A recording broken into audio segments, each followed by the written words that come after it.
Hello दोस्तों, मेरा नाम है रंजीत और आप देख रहे हैं रंजीत की पाठशाला। चलिए दोस्तों, आज जो है हम सारा डाटा को समझेंगे कि किससे कैसे इस बार जो है कि डीएलएड वाले स्टूडेंट जितने भी है सभी को जॉब लग जाएगा। इसको समझने का कोशिश करते हैं और सारे डाटा को हमने एक जगह कर लिया है और आपको हम समझाने का भी कोशिश करते हैं।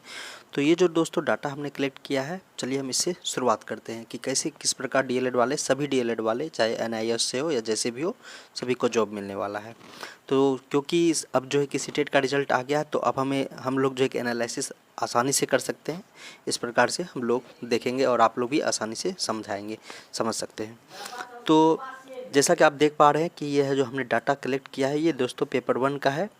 ये दोस्तों डाटा पेपर 1 का है और ये क्या है, सीटेट पास इन बिहार। यानी कि हमने जो ये डाटा कलेक्ट किया है, इधर वाला सारा डाटा, ये जो है ये वाला जितने भी डाटा है, ये दोस्तों सिर्फ बिहार के स्टूडेंट का डाटा है, सीटेट का। ये सीटेट का सारा डाटा है। तो चलिए हम लोग बात करते हैं स्टार्टिंग से। पहले हम 2020 में एग्ज़ाम तो हुआ नहीं था, जनवरी 2021 से जो है कि हम लोग स्टार्ट करते हैं और वैसे भी पहले वाले को लगभग सभी को जॉब लग चुका है, जो कि छठे चरण का बहाली में हुआ था। तो जैसा कि जनवरी 2021 आप देख रहे हैं सामने में, इसका डाटा दोस्तों 18,000, यानी कि सीटेट में जो बिहार का स्टूडेंट थे पेपर 1 में, वो जो दोस्तों हैं वो उनका पासिंग स्टूडेंट जो है 18,000 था। ये चलिए हम आपको डाटा पहले दिखा देते हैं।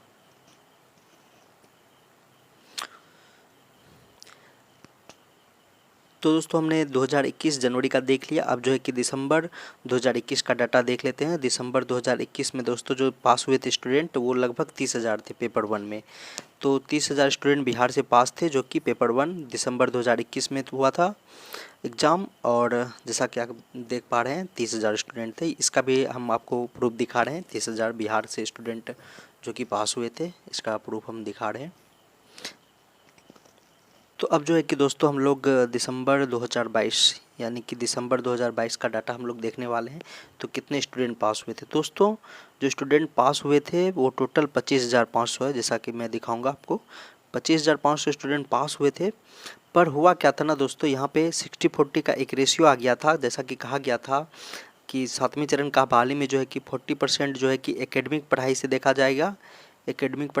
जाएगा, और 60% दोस्तों ये सीटेट का मार्क्स पे जो है कि बहाली होने वाला है। इस प्रकार का कुछ रेशियो हल्ला हुआ था।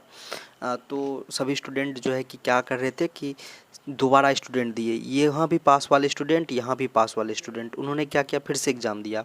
यानी कि ये 25,500 होंगे, इसमें तो हो सकता है 10,000 का भी संख्या हो, क्योंकि जो पहले एक बार पास हो चुके होते हैं वो दोबारा आसानी से पास कर जाते हैं। तो हमने 5,000 ही संख्या लिया है, लगभग 5,500 संख्या लिया और हमने इस बार 20,000 को ही पास गिना, क्योंकि यही स्टूडेंट यहाँ भी जुड़ गए। तो बात बराबर ही है, तो हमने 20,000 ही संख्या लिया इसमें भी।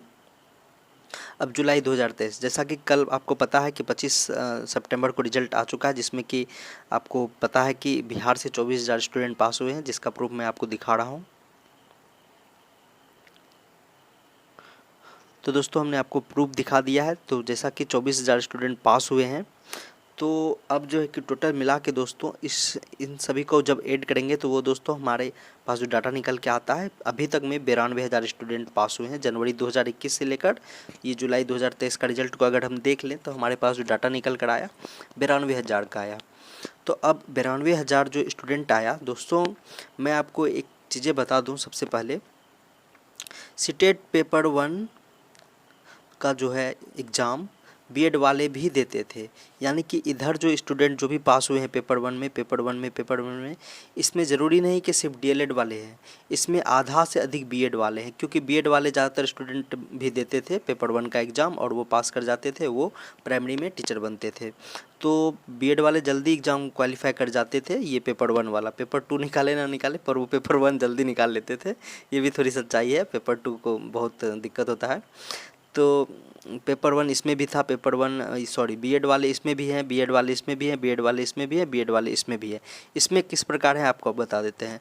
जब बीपीएससी का एग्ज़ाम का अनाउंसमेंट हुआ था, उस टाइम में जो है कि बीएड बाहर नहीं हुआ था, तो बीएड वाले स्टूडेंट जो है कि पेपर 1 एग्ज़ाम दे के ही तो इसमें क्वालिफाइंग में फॉर्म भरे थे। तो क्वालिफाइंग में फॉर्म भरे थे, तो ऐसा थोड़े ना कि उन्होंने सीटेट का एग्ज़ाम नहीं दिया, क्योंकि अभी भी लगे हुए बहुत सारे स्टूडेंट। कल परसों भी केस हुआ है, बीएड वाले स्टूडेंट ने केस किया है कि पीआरटी में शामिल किया जाए। तो इसमें भी शामिल हैं बीएड वाले स्टूडेंट। अगर टोटल से बात किया जाए तो दोस्तों निकाल के 92,000 निकल के आता है ये डाटा, और जिसमें कि बीएड डीएलएड दोनों शामिल है। अगर हम इसमें बाहर कर दें 46,000 स्टूडेंट को, यानी कि इसका आधा को अगर हम बाहर कर दें, क्योंकि 100% ये बात सच है कि बीएड वाले ही ज़्यादातर पेपर 1 पास हैं, ठीक है। इसको अगर निकाल देते हैं तो 46,000 हमारे पास डाटा बचता है, यानी कि 46,000 स्टूडेंट बचते हैं। बीएड वाले को हमने क्यों बाहर कर दिया इसमें बीपीएससी का डीएलएड में, जैसा कि आप लोगों को पता है कि सुप्रीम कोर्ट का फैसला आया कि आपको बाहर कर दिया जा रहा है, आप फ़िलहाल के लिए बाहर हैं। तो ये 46,000 स्टूडेंट को बाहर कर दिया हमने, 46,000 स्टूडेंट हमारे पास बचा, जो कि अब सिर्फ डीएलएड वाले हैं। अब जो है कि सिर्फ ये जो 46,000 डाटा है निकल के हमारे सामने आ रहा है, ये सिर्फ डीएलएड वालों का डाटा है। और इस 46,000 में दोस्तों अब जो पासिंग स्टूडेंट हम बता रहे हैं, ये 46,000 पासिंग स्टूडेंट है पेपर 1 सीटेट का, और वो भी सिर्फ डीएलएड वाले। तो इसमें अगर हम 6,000 घटा देते हैं, किस चीज़ का घटा रहे हैं, चलिए डीएलएड वाले स्टूडेंट जो कि अपीयरिंग में थे, डीएलएड वाले स्टूडेंट, उन्होंने सीटेट का पेपर 1 भी फॉर्म भरा, लेकिन वो डीएलएड में फंस गए। कभी किसी को डिग्री नहीं मिला, किसी को कुछ नहीं मिला, किसी को सर्टिफिकेट में प्रॉब्लम आया, कहीं डीएलएड में फेल हो गए। हज़ारों ऐसे प्रॉब्लम होते हैं जिसमें कि ये प्रॉब्लम आता है, तो बहुत का तो रिजल्ट ही नहीं निकल पाएगा इस डेट तक में, जब तक बीपीएससी का वेरिफिकेशन होगा। तो 6,000 हमने इसमें, मान लीजिए इससे ज़्यादा भी स्टूडेंट होगा, 10,000 भी हो सकता है, पर हमने 6,000 को ही घटाया, तो हमारे पास डाटा जो बच के आया 40,000। अब दोस्तों 40,000 ऐसे स्टूडेंट बचे हमारे पास जो कि जिनका डीएलएड का डिग्री भी पूरा होगा, और वो 40,000 स्टूडेंट है जो सीटेट भी पास होंगे। अब जो है कि दोस्तों हम 10,000 फिर से माइनस कर रहे हैं। अब 10,000 हम क्या चीज़ का माइनस कर रहे हैं, अब 40,000 जो ये सीटेट स्टूडेंट पास हैं, ये जो 40,000 स्टूडेंट सीटेट पास हैं, ये ज़रूरी तो नहीं है कि ये बीपीएससी का भी एग्ज़ाम पास कर जाएंगे, ये ज़रूरी है? ये तो ज़रूरी नहीं है कि ये बीपीएससी का भी एग्ज़ाम पास होंगे। सीटेट का एग्ज़ाम पास अगर कर गए तो बीपीएससी का एग्ज़ाम पास करेंगे, ज़रूरी नहीं है। बीपीएससी का एग्ज़ाम में जैसे फेल होंगे उसका 10,000 का डाटा लगभग घट ही जाएगा। ये 40,000 में आपको क्या लगता है, 40,000 में 40,000 डीएलएड का स्टूडेंट बीपीएससी एग्ज़ाम निकाल लिए होंगे? क्वालिफाइंग नंबर हम आगे देखने वाले हैं। मुझे तो नहीं लगता, और किसी को भी नहीं लगेगा कि ये 40,000 में 40,000 ये बिहार का ही सिर्फ हम बात कर रहे हैं यहाँ पर। ये बीपीएससी में 10,000 से ज़्यादा ही फेल हुए होंगे अभी भी, जैसा कि डाटा निकल के आ रहा है कि 20 से 30,000 से ज़्यादा स्टूडेंट का रिजल्ट नहीं बन पा रहा है। तो ये डाटा निकल के आया, मान लीजिए कि हमने 10,000 स्टूडेंट बीपीएससी में फ़ेल हो गए, ठीक है। तो अब जो बच्चे हैं, यानी बीपीएससी में फ़ेल होने का मतलब क्वालिफाइंग नंबर नहीं ला पाए वो लोग, जो भी क्वालिफाइंग जिस भी कैटेगरी में आते होंगे इधर में, तो वो नहीं ला पाए। तो अब जो हमारे पास डाटा निकल के आता है 30,000। 30,000 वैसे स्टूडेंट है दोस्तों जो कि ये क्वालिफाइंग नंबर भी ला रहे होंगे, क्वालिफाइंग नंबर भी लाएंगे, और सीटेट भी पास होंगे, और डीएलएड भी पास होंगे, ये तीनों कैटेगरी को फुलफिल कर रहे होंगे। कैसे? इस प्रकार 30,000 स्टूडेंट, ठीक है।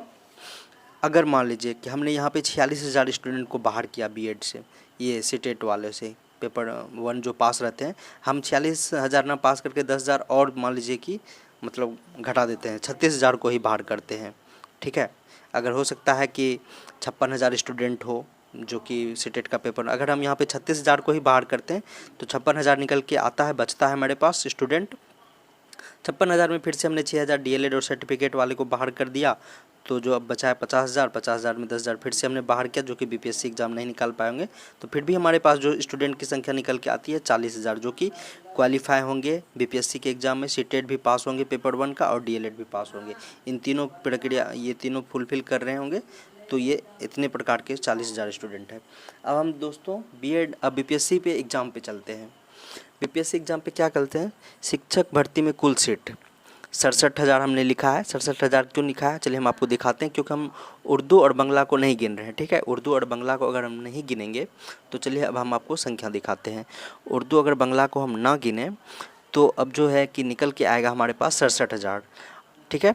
और इस 67,000 में है कि क्या दोस्तों, हम लोग जनरल वाले को बाहर कर देते हैं। जनरल यानी कि बाहरी स्टूडेंट ही ज़्यादातर ये जनरल कैटेगरी में फॉर्म डाले होंगे, और जिसकी संख्या 26,000 से 26,500 के आसपास है। तो इसको अगर हम लोग बाहर कर देते हैं दोस्तों, तो तब हमारे पास 40,500 स्टूडेंट निकल के आता है। यानी कि बाहरी स्टूडेंट अगर एंट्री करेगा भी तो कोई दिक्कत नहीं, वो तो इसमें करेगा ना 26,500 में। हम चलिए इसको घटा ही देते हैं। अगर हम इसको घटा देते हैं 40,500 बचता है। अगर हम बीएड वाले में ये पेपर 1 में 46,000 भी बाहर करते हैं तो हमारे पास 30,000 होता है। अगर 36,000 भी बाहर करते हैं तो फिर भी 40,000 स्टूडेंट, इधर 30,000 स्टूडेंट डीएलएड वाले बचते हैं, जो कि क्वालिफाई किए होंगे बीपीएससी एग्ज़ाम को भी और जो है कि सीटेट को भी, इस प्रकार से। और सीटेट इतना हार्ड हुआ है, बहुत कम ही लोग पास हुए हैं दोस्तों इस बार तो ये जो 24,000 स्टूडेंट में बीएड वाले ही बहुत ज़्यादातर होंगे इसमें भी। तो क्यों होंगे कि क्योंकि दो डबल प्रेशर होगा डीएलएड वालों पे, एक तो डीएलएड भी पास करना है, सीटेट भी पास करना है, इस प्रकार से। और बीएड वालों पे भी ये प्रेशर था कि बीएड भी पास करना है और सीटेट भी पास करना है और बीपीएससी का एग्ज़ाम भी पास करना है, इस प्रकार से बात था। तो हमने 40,500 का हमारे पास डाटा निकल जाए। अगर हम बाहरी राज्य और जनरल को घटा देते हैं, जनरल वाले को इसलिए घटा रहे हैं, जनरल प्लस बाहरी को, क्योंकि जनरल वाले कैटेगरी भी अब जो है कि दोस्तों ईडब्ल्यूएस से ज़्यादातर स्टूडेंट फॉर्म डालते हैं और ईडब्ल्यूएस का फॉर्म का संख्या इसमें जुड़ा हुआ है 67,000 में। ठीक है, 67,000 ईडब्ल्यूएस लगा के है, तो सारे जनरल वाले ईडब्ल्यूएस में डाल देते हैं। तो अब 67,000 संख्या हमारे पास बचा हुआ था और 40,500 बचता है अगर हम बाहरी यानी और जनरल को हटा देते हैं, तो 40,500 संख्या होता है। पर हमारे पास स्टूडेंट कितना है, 30,000 ही है और 40,000 है, तो अब हमारे पास सीट कितना है, 40,500। अगर इतना स्टूडेंट क्वालिफाई कर जाते हैं अगर से बीपीएससी के एग्ज़ाम को, सीटेट के एग्ज़ाम को और जो है कि अपना जो बीएड या डीएलएड के एग्ज़ाम को पास कर जाते हैं, तो उनका 100%, अगर वो बीपीएससी में क्वालिफाइंग नंबर ला लिए होंगे तो वो पास हो जाएंगे। अब क्वालिफाइंग नंबर पे हम लोग बात कर लेते हैं अनरिजर्व्ड, यानी कि बाहरी राज्य समझ लीजिए इसमें, या अनरिजर्व्ड के लिए है। जनरल वाले के लिए 48 नंबर लाना ज़रूरी था दोस्तों। उसके बाद बीसी बैकवर्ड क्लास के लिए 44 नंबर लाना था, ईबीसी और ईडब्ल्यूएस के लिए 41 नंबर के आसपास था, एससी एसटी के लिए 39 और ऑल फीमेल के लिए जितने भी कैटेगरी के फीमेल है 39 नंबर लाना था इसको। तो अगर ये नंबर को आप क्रॉस कर रहे हैं तो आपका 100%, इस बार आपका बहाली होने में कोई नहीं रोक सकता है, 100% आपका हो गया है। आप लोग खुशियाँ मनाइए। आप लोग यही इस प्रकार का ही डाटा है दोस्तों। बहुत लोग समझाने में थोड़ा सा हिचक पाते हैं। अगर आप मान लीजिए कि जो भी क्वालिफाइंग नंबर है अगर आप वही नहीं लाएंगे तो आप कैसे उम्मीद कर सकते हैं कि आपको बीपीएससी सेलेक्ट करेगा, ये तो नाइंसाफ़ी हो जाएगा। आप खुद से भी पूछ के देखिए, अगर हम क्वालिफाइंग नहीं ला पा रहे हैं तो फिर आप शिक्षक बनने के लायक भी नहीं हैं। आप गिनिए भी मत तब तो अपने आप को, कि अगर आप क्वालिफाइंग नंबर सिर्फ नहीं ला पा रहे हैं तो, और वो भी नेगेटिव मार्किंग नहीं था इस बार। तो अब जो है कि दोस्तों बीएड वालों के लिए अगर बाहर किया गया था उनके लिए 6 to 8 से लेकर 12 तक का बहाली आने वाला है, जैसा कि बहुत सारे न्यूज़ से निकल के आ भी चुका है और अब जो है कि जल्दी उस पर मुहर लगने वाला भी है। तो आप इस प्रकार से चीज़ों को समझ सकते हैं। तो हमारे पास फिर भी 40,500 के आसपास संख्या था। अगर हम बाहरी राज्य को बाहर भी कर देते हैं जनरल वाले को, फिर भी हमारे पास इतने स्टूडेंट बचते हैं और आराम से जो है कि अगर मेहनत किए होंगे, सीटेट पास किए होंगे, बीपीएससी पास किए होंगे, उसके बाद अपना बीएड डीएलएड का डिग्री पूरा कर लिए होंगे, तो वो सभी स्टूडेंट का इस बार जॉब लगना तय है। तो मिलते हैं दोस्तों नेक्स्ट वीडियो में। आप चीज़ों को समझ चुके होंगे, उम्मीद करता हूँ सभी चीज़ों को आप समझ रहे होंगे। धन्यवाद।